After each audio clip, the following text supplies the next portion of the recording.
L'intérêt pour les pierres ne date pas d'hier. Certains en font même leur métier. Aujourd'hui, l'équipe de La Fouille s'intéresse à la profession de géologue et à tous ceux qui adorent les pierres et veulent en savoir plus. Qu'est-ce qu'on a d'assez rare au Québec? C'est le diamant. On a une mine de diamants actuellement. C'est une des 10 plus rares pierres au monde. Gemmes, pierres précieuses, semi-précieuses. On en parle avec un géologue. Une gemme, c'est une pierre précieuse. C'est un minéral qui peut être poli, qui a 4 caractéristiques. Qui est dur, qui a une belle couleur, qui peut être poli. Et c'est ça. Donc, c'est ça une pierre gemme. C'est tous minéraux qui sont assez durs pour être polis, taillés et qui ont une belle couleur. En 1812, Frédéric Moss, un minéralogiste allemand, crée une échelle. La notation va de 1 à 10. 1 étant une pierre friable avec un ongle et 10 étant la dureté du diamant. La dureté ou résistance à l'usure est mesurée sur l'échelle de Moss. Un minerai, c'est un gisement qu'on exploite pour son minéral. Le minéral qu'on exploite, c'est du minerai. C'est quelque chose qui est économique, du minerai. Donc, on exploite ça dans une mine, du minerai. Une pierre précieuse, c'est un faux terme. En réalité, une pierre précieuse, c'est un minéral précieux. Il y a 4 pierres précieuses. Ce sont le diamant, l'émeraude, le rubis, le saphir. Ce ne sont pas des pierres précieuses, ce sont des minéraux précieux. On ne devrait pas dire pierres précieuses, mais dans le domaine de la joaillerie, c'est un terme qu'on utilise, qui est généralisé, qui est un peu un faux terme. Une pierre semi-précieuse? Une pierre semi-précieuse, c'est tout ce qui peut être poli, qui est dur, qui n'est pas du diamant, du rubis, du saphir ou de l'émeraude. Les 4 pierres précieuses, il y en a seulement 4. Tout le reste qui peut être poli, qui est dur, qui peut servir en joaillerie, c'est des pierres semi-précieuses. Des minéraux semi-précieux, on devrait dire. L'intérêt pour les pierres est toujours aussi fascinant et on peut même s'en procurer qui proviennent d'un peu partout à travers le monde, ici même en région. Josée Maheu de la Maison des Cristaux nous en parle. Bonjour Josée. Bonjour Karine. On est à la Maison des Cristaux, une boutique qui existe depuis de nombreuses années. Et il y a un côté vraiment populaire à la boutique, c'est les pierres et les minéraux. Oui, c'est quelque chose qui est très populaire ici, les pierres, les minéraux. On a beaucoup de collectionneurs ou des gens qui vont les acheter pour différentes propriétés. OK, donc vous avez des gens qui reviennent régulièrement et d'autres qui viennent chercher des trucs plus rares, c'est ça? Oui. OK. Qu'est-ce qu'on a de plus populaire à la boutique? On a le quartz clair, qu'on va trouver sous différentes formes. On va le trouver plus, comme ça, c'est plus à l'état brut. OK. Du quartz, Josée, il y en a un petit peu partout à travers le Québec, hein? Oui, il y en a partout à travers le monde. OK. Mais ce quartz-ci vient de quel endroit? Pour la plupart, il vient du Brésil. OK. Il y en a celui-là qui va venir de l'Himalaya. OK. Donc là, c'est l'état brut qu'on a en premier. Oui. Mais ça se trouve être des gros morceaux comme ça ou ça, c'est spécial, un gros morceau comme on a sur la table? C'est quand même très rare. Ici, au Québec, on ne trouve pas ça, des morceaux comme ça. C'est très, très rare. Mais quand ils trouvent dans des mines, ils vont trouver, c'est les pointes qu'ils vont extraire. OK. Sous forme comme ça. On a des jardins, comme ceci. Donc, On appelle ça un jardin de quartz. C'est une multitude de petits cristaux. Ils sont tous ensemble, comme ça. OK, un jardin. C'est bon. Et là, bien, il y en a des plus foncés. Il y en a de d'autres couleurs aussi? C'est d'autres types de quartz. Ici, on va avoir le quartz rutile. OK. Il provient toujours de la même région? Oui, un petit peu partout à travers le monde. Les miens viennent la plupart du Brésil. OK. Ça, c'est pas à l'état brut. Il a été poli. Il a dans été le fond? poli, oui. Le quartz rutile, c'est un quartz dans lequel on va voir toutes des petites baguettes dorées. Il y en a différents. On a le lémurien qui est très populaire aussi. OK. On peut voir, lui, on le différencie par ses lignes dessus. Oui, toutes les petites lignes Oui, oui, oui. à l'horizontale. OK. Donc, c'est fait exprès que qu'on ne voit pas au travers. Sa transparence, le fait qu'il y ait des lignes, c'est Ouais, ça sa caractéristique. Oui, il va être beaucoup... Bien, ils sont transparents pareil, mais ils sont plus opaques un peu. OK. Ça, c'est un Brandenburg. Le Brandenburg, lui, on trouve comme d'autres sortes de métaux qu'il y a dedans, de minéraux. Il va avoir de la métisse. Donc, ça, c'est sa chimie qui trouve à amener une couleur différente? Oui. L'améthyste, c'est une variété de quartz violet. Sa teinte est due aux traces de fer. Ce minéral est utilisé en joaillerie et classé comme pierre fine. Sur l'échelle de Moss, elle se classe 7. Josée, une autre pierre populaire, c'est l'améthyste, c'est ça? Oui. Là, je vois qu'il y a deux différentes améthystes. Et les grains ont l'air différents, c'est ça? Oui, on a l'améthyste du Brésil, souvent que les pointes vont être plus grosses, puis la couleur, elle va être plus pâle. Ici, on a une améthyste d'Uruguay. L'Uruguay, on le voit, les pointes sont beaucoup plus petites, plus minuscules, puis elle est souvent beaucoup plus foncée aussi. OK. Ici, on peut trouver des plus petits formats d'améthyste, mais de gros formats aussi. Oui, on a deux superbes grosses géodes. Une géode, c'est... ça se trouve être l'extérieur avant que la pierre soit ouverte ou... Ouais, c'est quand ils trouvent la pierre, ils vont la fendre en deux. La polie, c'est ce qu'on trouve les deux morceaux, ça crée deux géodes. Là. OK. La géode, dans le fond, c'est un amalgame de pointes, de minéraux qui a été trouvé, qui est tout encore ensemble. OK. Et un morceau dont vous êtes fier en boutique, c'est lui qui fait à peu près 2-3 pieds de haut, là? Elle fait 39 pouces de haut. 39 pouces de haut. Mm. Impressionnant. Oui, elle est magnifique. Surtout que c'est une pièce qui est d'une excellente qualité. Une améthyste, plus les pointes vont être grosses, plus elle va être foncée, plus sa qualité est bonne. OK. Elle est vraiment d'une qualité exceptionnelle, d'autant plus qu'on va trouver une autre. Quand on la regarde de près, on voit des petits points dorés à l'intérieur. C'est de la cacoxénite. C'est une autre pierre qu'on vient retrouver à l'intérieur. Alors ça, c'est un petit plus. Oui. Il existe 3 catégories de pierres gemmes. Les pierres précieuses, les pierres fines, les pierres ornementales. Dans les pierres fines, on y retrouve le quartz. Sur l'échelle de Mohs, le quartz ou cristal de roche a une durée de 7, une pierre qui peut rayer du verre. Il y en a d'autres aussi, des quartz populaires, le rose, entre Oui, autres. le hein? quartz rose est très populaire aussi. Encore une fois, c'est la chimie à l'intérieur qui fait que le rose apparaît.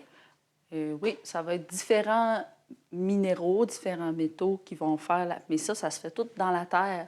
Aussi, la différence de la profondeur dans laquelle ils sont qui va faire une différence. OK, donc ça, c'est populaire, le quartz blanc, transparent, clair. Ouais, le comme quartz on dit, clair, et le quartz rose. le quartz rose, c'est deux très populaires. OK. On a le quartz fumé qui est bien aimé aussi. Fumé, OK. Il est beaucoup plus foncé. Ça, c'est un gros morceau qu'on a, là, mais Ouais. on peut s'en procurer de plus petits. Oui, là. OK. on en a deux. Les pierres gemmes représentent des minéraux ou des roches qui se distinguent par un certain nombre de critères bien précis, dont la rareté, la couleur, l'éclat, la dureté et la transparence. José, il y a des gens qui viennent en boutique puis qui découvrent des trucs plus rares. On en a sélectionné 2. On aimerait les présenter. On a de la scolécite. C'est une pierre qui vient de l'Inde.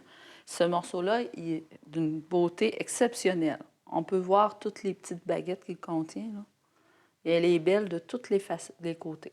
Donc, on peut la déposer de n'importe quel angle, puis Ouais. on peut faire une rotation à tous les soirs, On va la changer. la redécouvrir. Ouais. Mais c'est des pièces de collectionneurs. OK. Ça, c'est vraiment les collectionneurs qui se déplacent pour Oui. un truc précis comme ça, là. Oui. OK. Autre chose qui vient de très loin aussi? Celle-là, elle vient de la Namibie. Oui, en C'est Afrique. de la jérémie-gévite. C'est une des 10 plus rares pierres au monde. Wow. Et ça reste petit comme ça, donc c'est... Mais c'est des petites pointes qui ont été extraites comme ça. Bien avant que l'industrie s'intéresse à la stéatite pour ses propriétés d'isolation thermique, sa résistance et sa densité, les artisans du passé utilisaient cette pierre en raison de sa malléabilité. L'utilisation de la pierre à savon pour la sculpture remonte à plus de 2000 ans avant Jésus-Christ. On a notamment retrouvé des statues et des reliefs bien conservés en Syrie et en Irak. Les Vikings, pour leur part, taillaient les marmites à même les blocs de pierre à savon. C'est vrai que la stéatite, on en a un bon filon à East Broughton. J'en ai parlé avec Jean-François Vachon, qui connaît bien la pierre à savon.